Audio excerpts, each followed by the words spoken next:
What's up everybody, my name is Alyssa and today we are talking about replacing your motorcycle's chain, and I have a really good example as to why you need to stay on top of your motorcycle chain maintenance, something that I fail at far too often. If you do have a belt-driven or shaft-driven motorcycle, no need to watch this, but let's get into it.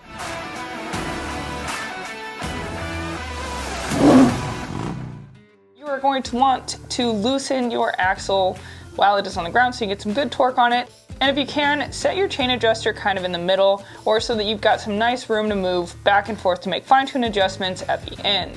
This chain definitely needs to be replaced, so I'm going to break out the grinder and just make a little notch on the pin. The reason why we do this is because the pin goes through the link, and when it's riveted on, it makes a little bit of a mushroom on the top, so this extra material makes it hard to push through, and weakening it makes it a little easier to push that pin through. We're going to use this chain tool. I've got the one from Motion Pro. These can be quite affordable, but makes it really easy. We're going to use that tool to push the pin through to break the chain.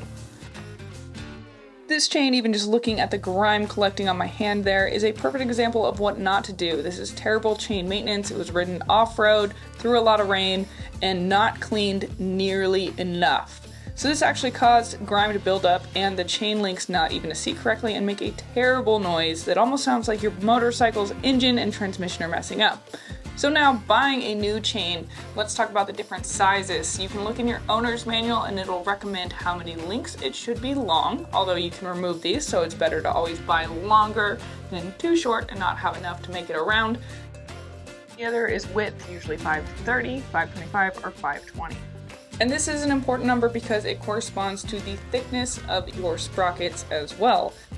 There are lots of different options and budgets, but I do recommend getting the sealed chains, and these are the ones that have the O-rings.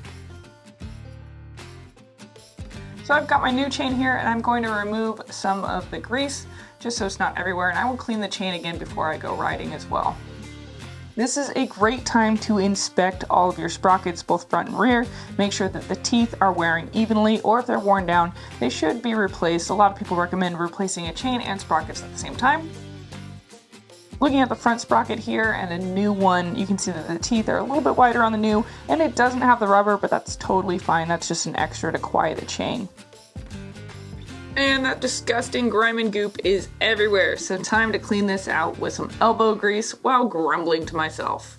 Wow, there's really no excuse for not cleaning my chain. I'm a terrible motorcycle parent. This is so embarrassing. Maybe this is why people have less motorcycles. Should I have less motorcycles? No, that's never gonna happen. Alright, time to put the new chain on. I'm going to use the sprocket to help line this up and carefully look at where I'm going to make a cut. So with this, you want the two smaller inside pieces with the larger holes to link up so that the master link can go in. Measure multiple times, cut once. Again, we're just going to weaken that pin and then use the chain breaking tool to push that through. Voila, you now have a shorter chain and room for the master link. Now it's time to start putting things back together. Speaking of putting things back together, Law Tigers are America's motorcycle lawyers that for years have been helping motorcyclists get their lives back together with the compensation that they deserve should they ever be injured in a motorcycle accident. Jumping back in, you've taken some time not to lose your master link, and now you can insert it facing out towards you so that you can rivet it and attach these two links. If needed, you can adjust your chain adjuster to give you some more slack. Don't forget those O-rings and lots of grease, as the master link is most likely to fail. We get to use the chain tool to press the plate on, and you can measure to make sure that it matches the surrounding links. Finally, we get to rivet the link on. Alright, so I put the cover back on. I can now adjust the chain tension so it's solid. Make sure to do it on both sides. And then I drop the motorcycle down and tighten up that axle. Finish off with a good chain cleaning to get that factory grease off and lubricate it nicely.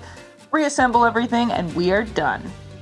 I hope that you found this helpful. If you're not already following your local Law Tigers, they are an excellent resource in the motorcycle community, and there are some helpful links in the description.